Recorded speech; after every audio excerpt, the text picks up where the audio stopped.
Hello my dear students, तो स्वागत है आपका एक बार फिर से। आज हम लोग बात कर रहे हैं रे ऑप्टिक्स में लेक्चर नंबर 17 की। लेक्चर नंबर 16 तक आपने कंप्लीट कर लिया होगा। तो लेक्चर नंबर 17 में अब हम लोग आगे पढ़ेंगे रिफ्रैक्शन एट स्फेरिकल सरफेसेस के बारे में। ये भी one of the important topic है बच्चों। तो इसको समझने के बाद ही आप लेंस थ्योरी को ढंग से समझ पाएंगे। तो हम लोग शुरू करते हैं रिफ्रैक्शन एट स्फेरिकल सरफेसेस। इसमें देखिए क्या होता है कि जब एक मीडियम को कोई दूसरा मीडियम सेपरेट कर रहा हो और वो जो सेपरेटेड सरफेस हो वो आपका स्फेरिकल शेप का हो, तो वो दो तरह से हो सकते हैं। या तो इस तरह से ऐसा हो जाएगा, है ना, या फिर इस तरह से ऐसा हो जाएगा। तो इसको आप अगर इधर से देख रहे हो तो इसको आप कन्वेक्स बोल सकते हैं, और इधर से देखने पर इसे कनकेव बोल सकते हैं। ठीक है। तो आपको कुल मिलाकर के देखा जाए तो किसी भी टाइप का क्वेश्चन हो उसमें ये चार कंडीशंस पॉसिबल होंगे, जिसमें दो यहाँ पर ऐसे हो गए, दो और होंगे इसी तरह के। देखिए मैं बताता हूँ आपको, दो और इसी तरह के, इसी तरह से, फिर यहाँ और यहाँ, ऐसा। अब इसमें चार केस कैसे कैसे होंगे, तो देखिए ध्यान से। इसको मैं लिख रहा हूँ केस 1।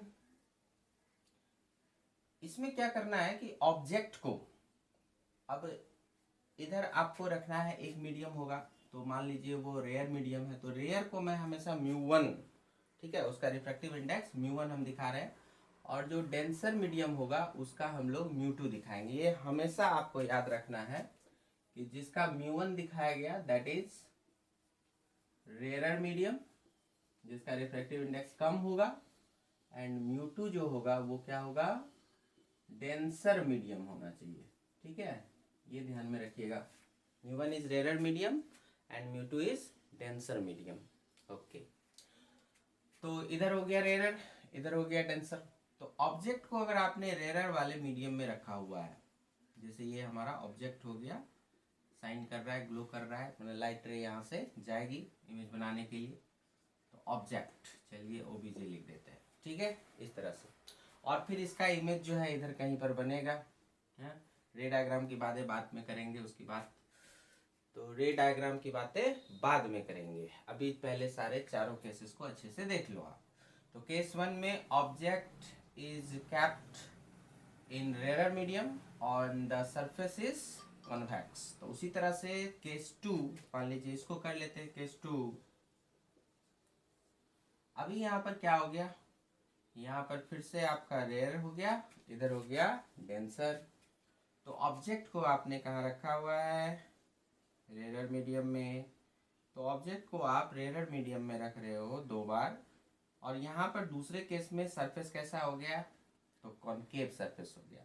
तो कॉनकेव सरफेस के सामने ऑब्जेक्ट रखा हुआ है रेयर मीडियम में। ठीक है, इसी तरह से दो केसेस आपको आएंगे यहाँ पर।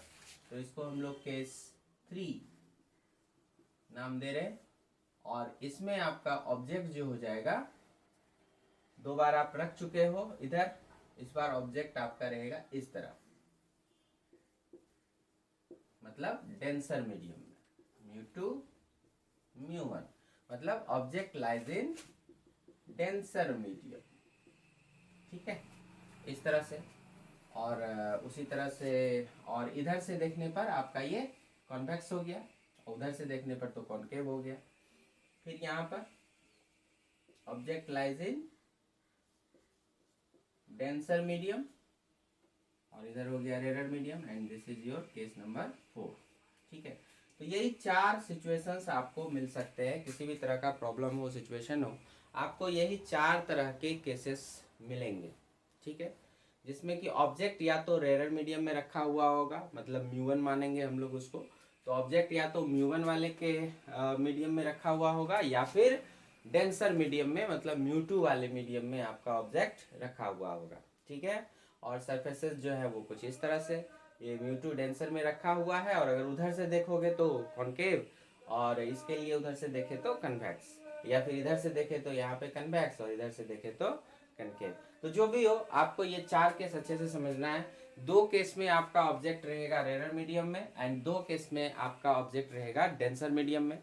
सामने के सरफेसेस चाहे कैसा भी हो, ठीक है, फार्मूले पे अंतर नहीं पड़ता है। ये एक अच्छा की पॉइंट है, अच्छी बात है आपके लिए।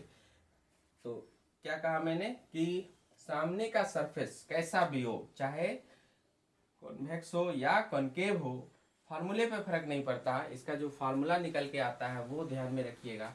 सो जब ऑब्जेक्ट आपका रेयर मीडियम मतलब म्यू1 में है तो केस 1 और केस 2 के लिए आपका जो फार्मूला बनेगा, तो यहाँ पर मैं लिख देता हूँ फॉर केस 1 एंड 2।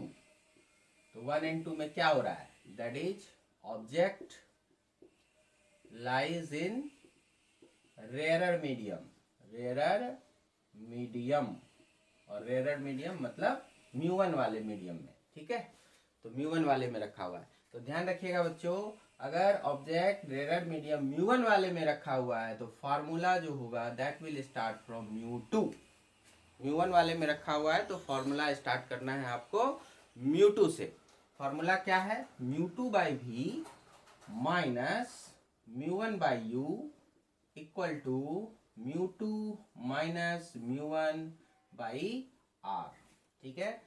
जहां भी हो जाएगा आपका ये जो एक तरह से आपका मिडिल पॉइंट होगा सरफेस का, पोल कह सकते हो आप अगर, तो पोल से डिस्टेंस होगा इमेज का, तो v is image distance, u is object distance and r is the radius of curvature. ये जो आपका कर्व बना हुआ है इसका अपना एक रेडियस होगा, तो वो रेडियस ऑफ कर्वेचर।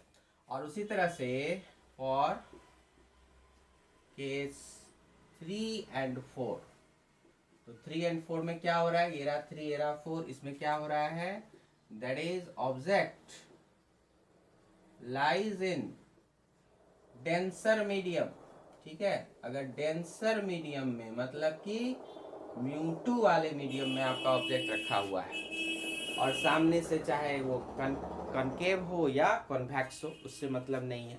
तो ऑब्जेक्ट को अगर आपने डेंसर मीडियम में रख रखा है तो फार्मूला देखिए, म्यू2 में रखा है तो फार्मूला म्यू1 से स्टार्ट होगा, मतलब म्यू2 की जगह क्या आ जाएगा, म्यू1 आ जाएगा, बाकी एज इट इज, ओके।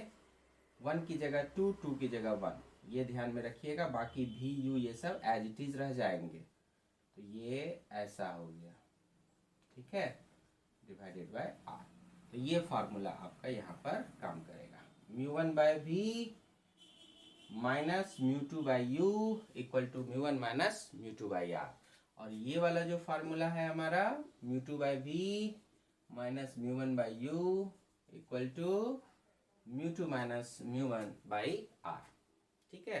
तो यहाँ पर हो गया object lies in rare medium mu one, और ये हो गया object lies in denser medium म्यू2।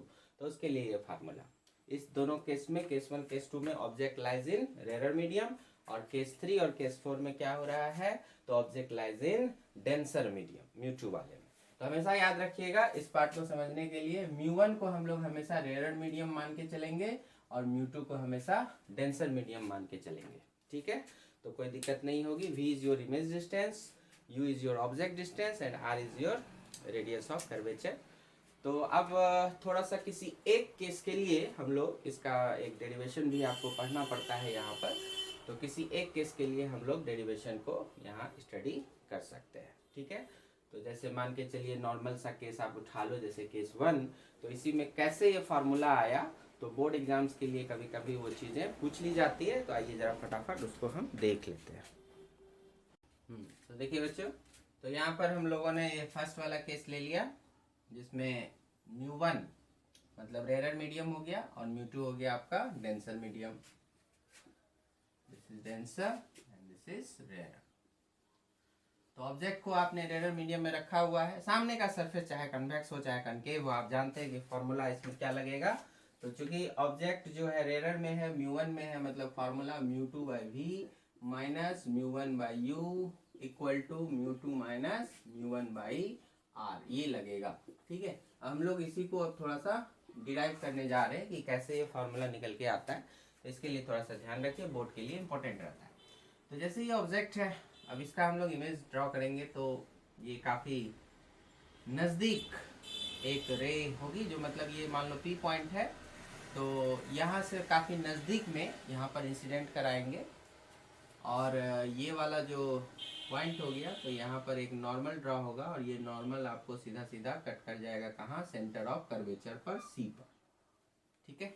इस तरह से आप सी वहाँ देंगे। अब जो ये इंसिडेंट रे आई, अब देखिए रेयर है, इधर डेंसर है, तो towards the normal he bend करेगी।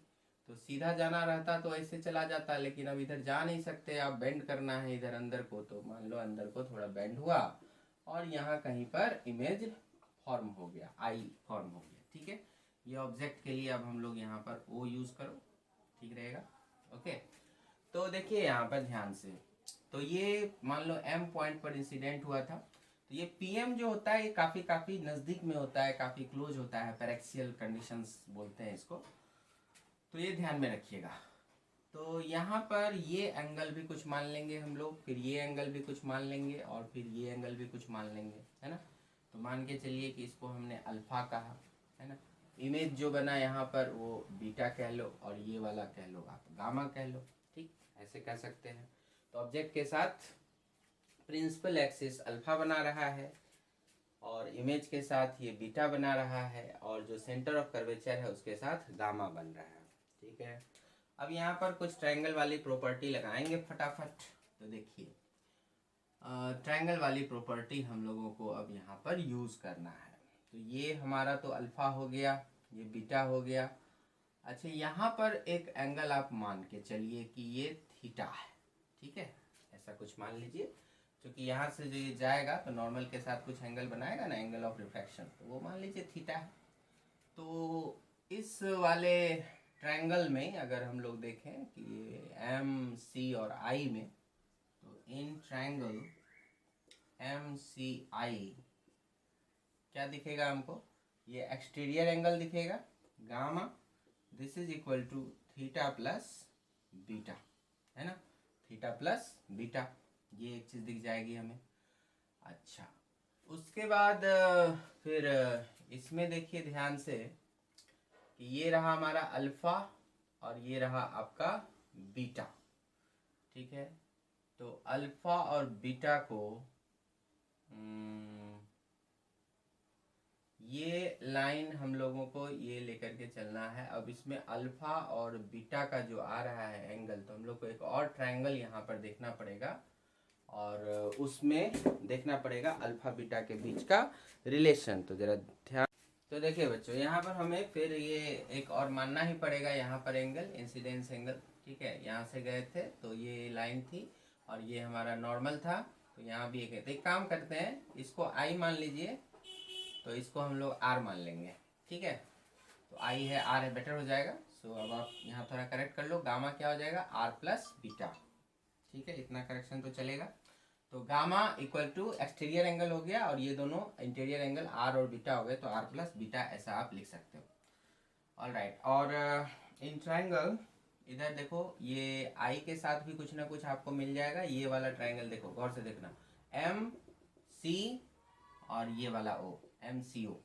तो इन ट्रायंगल एम सी ओ, ठीक है, also in triangle M C O. तो M हो गया, C हो गया, O हो गया। तो ये वाला में आपको ध्यान से देखना है, तो ये वाला एंगल देखिए आप I है, ठीक, एंड दिस I इज ये दोनों का सम, अल्फा प्लस गामा, ठीक है, alpha plus gamma, I equal to alpha plus gamma, ऐसे हो जाएगा। चलो जी, तो I इक्वल टू आपका हो गया अल्फा प्लस गामा हो गया, और इधर से आपका R जो था, यहाँ एक काम करते हैं, R इक्वल टू लिख लेते हैं गामा माइनस बीटा, ठीक। अब इसमें देखिए स्नेल्स रूल थोड़ा अप्लाई करिए, तो अप्लाइंग स्नेल्स रूल कहाँ पर, एट M, तो M पर हम लोग स्नेल्स रूल को अप्लाई कर देते हैं। तो कैसे करते हैं अप्लाई, इधर वाला मीडियम हो गया μ1 वाला, तो एक काम करो μ1 लिख दो, इनटू इधर का एंगल साइन आई, इधर का मीडियम दूसरे साइड का इधर वाला μ2, और इधर वाले का एंगल साइन आर, ठीक है। और आपको जैसा मैंने कहा कि यहाँ पर सारे एंगल्स बहुत छोटे छोटे बनेंगे, क्योंकि ये M पॉइंट काफ़ी क्लोज होगा P पॉइंट के, तो यहाँ पर अलग से आप लिख सकते हो, since M is very near to P, very near to P, तो आप कह सकते हैं all angles जो कौन कौन है, alpha, i, r, beta, gamma are very small. तो सारे एंगल स्मॉल हो जाएंगे, और जब ये स्मॉल होंगे तो आपका जो भी है साइन आई, ये टेन आई, सभी आई के बराबर, साइन आर, टेन आर किसके बराबर, आर के बराबर, है ना। इस तरह से जहां जैसे जरूरत पड़ेगी आप इसको यूज कर सकते हैं। Sine alpha, tan alpha, approximately alpha, okay. उसी तरह से sine beta, tan beta and all approximately beta, and once again gamma, तो ये टेन गामा और ये सभी गामा के बराबर। इस तरह से आप लिख सकते हो, ठीक है। अच्छा जी, तो ये हो गया आपका ऐसा। तो म्यू वन, तो यहाँ पर हमें क्या यूज करना है, साइन आई को आई यूज करना है, और ये हो गया म्यू टू, और साइन आर को आर यूज करना है। तो थोड़ा अलग अलग लिखें, नहीं तो वो एक जैसा हो जाएगा, तो इस तरह के ब्लंडर्स हो सकते हैं, नहीं। तो चलिए अब करेक्ट कर लिया, मिल गया गलती तो ठीक कर लेते हैं। तो mu one into sine i equal to mu two into sine r, ये तो ठीक है। म्यू वन इधर हो गया, साइन आई उसके साथ रखा, इधर म्यू टू हो गया और साइन आर रखा। उसके बाद म्यू वन इंटू साइन आई को आपने आई रखा, चूंकि आई एंगल्स वगैरह सारे बहुत छोटे छोटे हैं, उसमें कोई दिक्कत नहीं है। साइन आर को आर रख दिया, एंड आई की वैल्यू जो आपने निकाल रखी थी अल्फा प्लस गामा उसे रखा, और आर की वैल्यू जो आपने निकाल रखी है गामा माइनस बीटा उसे भी आपने यहाँ पुट कर दिया। और अब आप फटाफट सॉल्व कर लो, अब कोई प्रॉब्लम नहीं आएगी। तो आपके पास क्या हो गया, ये mu one alpha, mu one gamma, mu two gamma और म्यू टू बीटा। गामा को एक साइड लेके चले जाइए, है ना, क्योंकि गामा में आपका आर आ जाएगा, और ये इधर लेके आइए।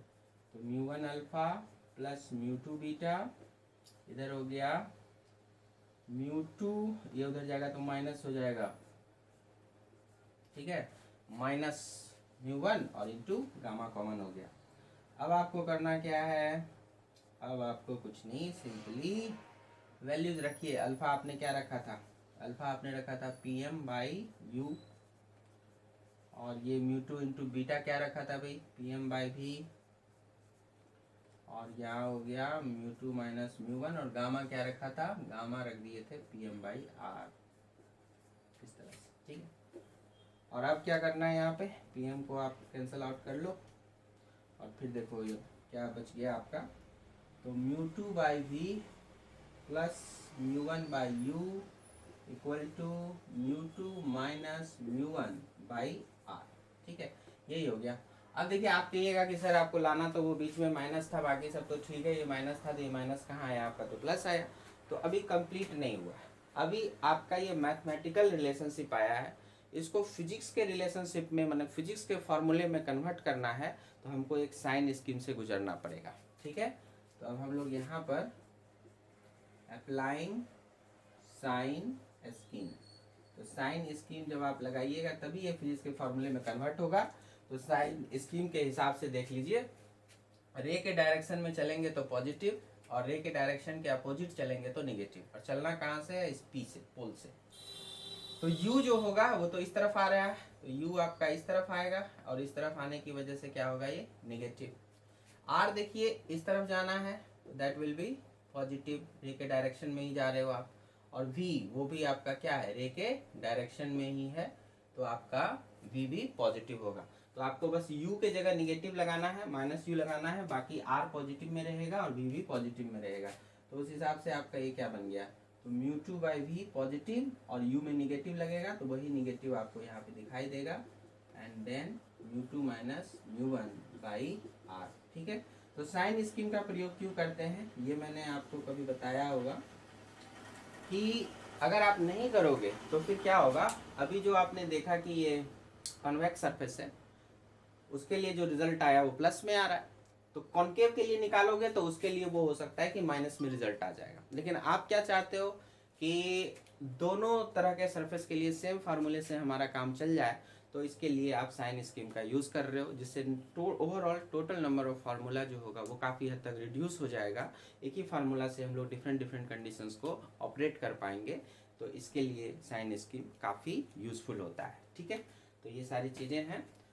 तो जो हमें प्रूफ करना था, तो बोर्ड में कई बार आता है, सो ध्यान में रखिएगा। एक बार फिर से रिवाइज करा दूं आपको कि आपको एक ऑब्जेक्ट रखना है, यहाँ से इंसिडेंट रे गई और ये थोड़ा सा डिफ्लेक्ट होकर के यहाँ पर ऐसे आ गई, है ना।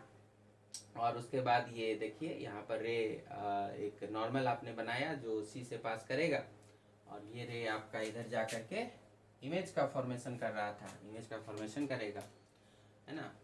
और ये ऑब्जेक्ट डिस्टेंस हो गया, ये आर हो गया, ये भी हो गया, साइन स्कीम के हिसाब से भी पॉजिटिव और आर पॉजिटिव और यू आपका नेगेटिव हो गया।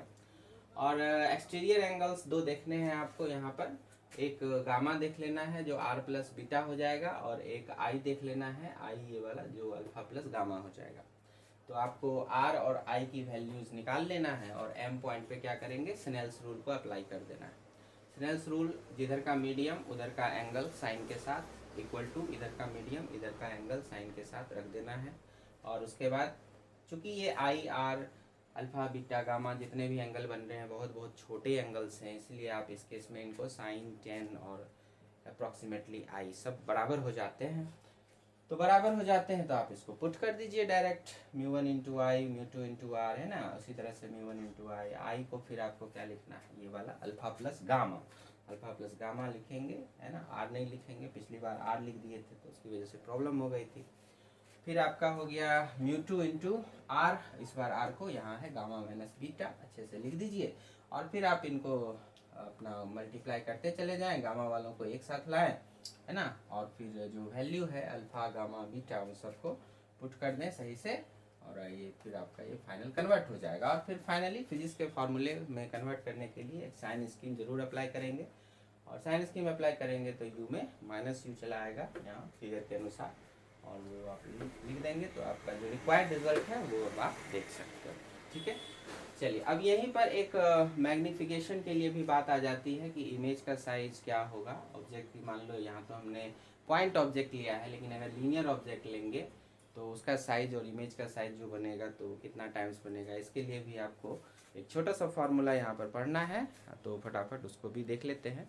और ये जो फार्मूला हमने केस 1 के लिए निकाला है, तो अगर आप केस 1 और केस 2 रखिएगा तो ये सेम फार्मूला आएगा। केस 3 में जैसा मैंने आपको कहा 3 और 4 उसमें ऑब्जेक्ट को डेंसर मीडियम में रखा गया था, तो डेंसर मीडियम में जब आप रखोगे तो आपको यहाँ पर चेंज करना होगा, म्यू टू की जगह म्यू वन आ जाएगा, म्यू वन की जगह म्यू टू आ जाएगा, और फार्मूला उसी तरह से, है ना। तो mu one by v minus mu two by u बराबर mu one minus mu two by r बन जाएगा केस 3 और केस 4 के लिए। लेकिन आपको कोई एक ही केस पूछता है तो हम लोग जस्ट बोल देगा कि रिफ्रैक्शन एट स्फेरिकल सरफेस पर जो फार्मूले हैं उसको जरा डिराइव करिए, तो आपको ये सारा काम करना पड़ता है, ठीक है। अब इसमें थोड़ा सा हाइट ऑफ द इमेज के लिए थोड़ा सा बात कर लेते हैं फटाफट वो भी। तो देखिए बच्चों, यहाँ पर हम लोग ये रे यहाँ से इंसिडेंट हुई, और ये ऑप्टिकल सेंटर या फिर पोल पर आप कह लो यहाँ पर इंसिडेंट हुआ, और फिर यहाँ पर थोड़ा बेंड हो जाएगा, ये हमारा प्रिंसिपल एक्सिस नॉर्मल का काम करेगा यहाँ पर, और ये नॉर्मल की तरफ बेंड हो जाएगा क्योंकि म्यू वन से म्यू टू में गया है रेयर टू डेंस। तो यहाँ गया और इधर कहीं पर इमेज बना दिया, ठीक है। तो इधर की एंगल आई हो गई और इधर का एंगल आपका आर हो गया, और ये काफ़ी छोटा होगा एच नॉट जो ऑब्जेक्ट का साइज है, और इमेज का साइज भी छोटे ही रहते हैं। तो एंगल आई भी आर भी ये सब क्या होंगे, छोटे छोटे एंगल होंगे, तो वही sine i i sine r r ये सब आप लिख सकते हो, ठीक है। ये सब तो लिख ही सकते हैं।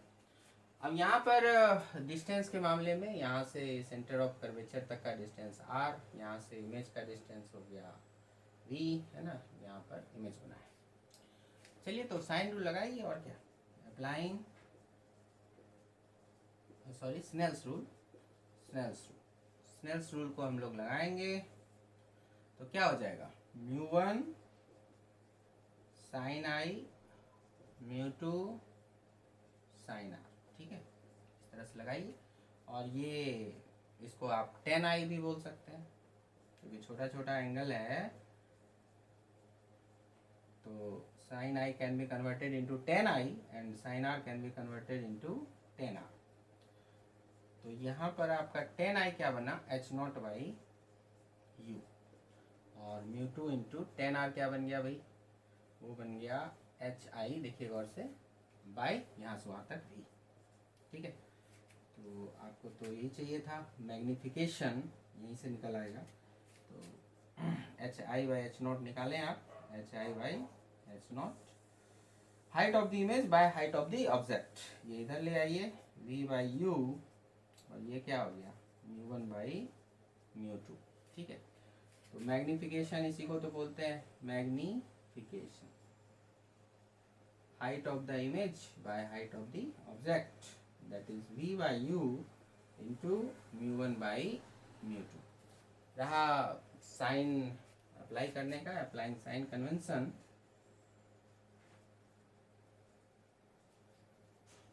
तो ये इसलिए आप अप्लाई करोगे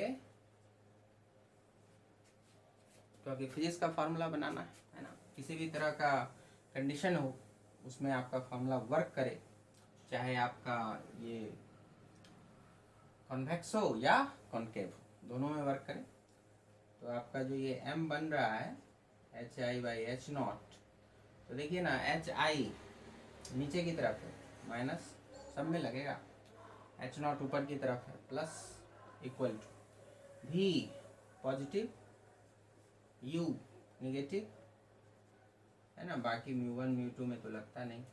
तो हम क्या देख रहे हैं, देखिए एक बार यहाँ लग गया माइनस, एक बार यहाँ लग गया माइनस, नहीं तो दोनों कैंसिल आउट हो जाएंगे। इसका मतलब है कि H i by h not जो है ना, वो आपका बिना किसी निगेटिव साइन के ऐसे ही रह जाएगा। ओके, तो ये फिजिक्स के फॉर्मूले के रूप में ही रह जाएगा, और जब आप फिजिक्स के प्रॉब्लम्स आएंगे तो उसमें आप अपना u को निगेटिव डालिएगा, v को पॉजिटिव डालिएगा, जो आना होगा उस हिसाब से आ जाएगा। तो ये फार्मूला आपका बन गया v by you into mu one by mu two. ध्यान दीजिएगा u जो इस साइड था उसमें इसका म्यू टू मल्टीप्लाई हो जाएगा, और v जो इस साइड था उसमें इसका म्यू वन मल्टीप्लाई हो रहा है ना, and that is H i by h not magnification produced in this condition. ठीक है, बाय स्फेरिकल सरफेस। तो इसको थोड़ा अच्छे से आप देख लो। देखिए बच्चों, अब अगर हम लोग अगर वो एक सेकेंड केस लेते हैं कि ऑब्जेक्ट अगर आपका डेंसर में रखा हुआ है, देखिए ऑब्जेक्ट डेंसर में रखा हुआ है और इसका इमेज है, अब कैसे बनेगा सो देखिए। तो एक रे ऐसे जाएगी और अब तो ये डेविएट हो जाएगी, है ना, ये नॉर्मल हो गया, नॉर्मल से दूर डेविएट हो गई। तो इधर और एक दूसरा रे आप लीजिए जो सेंटर ऑफ कर्वेचर से पास करे, तो वो सेंटर ऑफ कर्वेचर से पास करने वाली रे डेविएट नहीं होती क्योंकि नॉर्मल के अलॉन्ग है, तो आई जीरो तो आर भी जीरो, तो वो सीधे निकल जाएगी। तो देख रहे हैं कि इधर ये डाइवर्जिंग रेज हो गई है ना, ये आपस में मिलने वाली नहीं है, तो डाइवर्जिंग रेज। ओके, तो ये लोग तो मिलेगी नहीं, तो पीछे ही मिलेगा कहीं। तो इसी रे को अपना, इसको आप पीछे बढ़ाइए अपना, जहाँ पे कट कर गया तो वहाँ पर आपका एक वर्चुअल इमेज बन जाएगा। तो ये इस पॉइंट पे कट गया, तो v आपका इस बार इधर आ जाएगा, u तो ऑलरेडी इधर था, और ये जो एंगल बना रहा है उसको आप r मान लीजिए, क्योंकि इधर भी r ही था, तो यही वाला अपोजिट एंगल बन जाएगा यहाँ से यहाँ तक। आप स्नेल्स रूल लगाना है, स्नेल्स रूल उसी तरह से, इधर का म्यू टू और इधर का साइन आई, और इधर का म्यू वन और इधर का साइन आई। एंगल्स छोटे छोटे हैं, so sine i can be written as tan i, sine r can be written as tan r, और फिर टेन आई आपका हो गया एच नॉट टेन आई, जैसा था पहले ये वाला टेन आई ये ट्रायंगल में, तो एच नॉट बाई यू, और उधर से जो हो गया आपका टेन आर, तो टेन आर ये वाला, तो वो एच आई बाई वी, ऐसा हो गया। और फिर h i by h naught आप अरेंज कर लो और देख लो क्या आता है, वी बाई यू और mu two by mu one. Magnification का फार्मूला यही h i by h naught होता है, तो वो आपको जब आ चुका v by u mu two by mu one. और फिजिक्स के फॉर्मूला बनाने के लिए साइन कन्वेंशन आप लगाइए, साइन कन्वेंशन आप लगा दिए तो m इक्वल टू आपका आ गया H i by h not, है ना। देखिए एच आई भी ऊपर की तरफ है, एच नॉट भी ऊपर की तरफ है, इसलिए दोनों पॉजिटिव, तो पॉजिटिव पॉजिटिव रहेंगे, और v भी इधर आ गया, u भी इधर आ गया, सो दोनों निगेटिव हो जाएगा, so minus v minus u, और बाकी mu two by mu one रहेगा। तो ये भी फिर से कैंसिलेशन हो गया, so m equal to v by u हो गया, उसी तरह का h i by h naught in v by u. बस क्या हो गया, mu one mu two interchange हो गए। तो आपको मैंने कहा था ना कि जब ऑब्जेक्ट डेंसर मीडियम में होगा तो म्यू वन को म्यू टू से, म्यू टू को म्यू वन से इंटरचेंज कर देना है, जैसा उस फॉर्मूले में किया था वैसा ही इस फॉर्मूले में आप कर सकते हैं, तो ये आपका काम हो जाता है। ठीक है, तो ये सब हो गया। तो चलिए इसको ध्यान से देख लीजिए, समझ लीजिए, और ये सब फार्मूला डेरिवेशन जो है आपको कभी कभी बोर्ड एग्जाम्स में पूछे जाते हैं, तो इनको अच्छे से कवर अप कर लो, है ना। फिर मिलते हैं जल्दी नेक्स्ट वीडियो लेक्चर में, मन लगा के पढ़िए। Thank you very much, all the very best.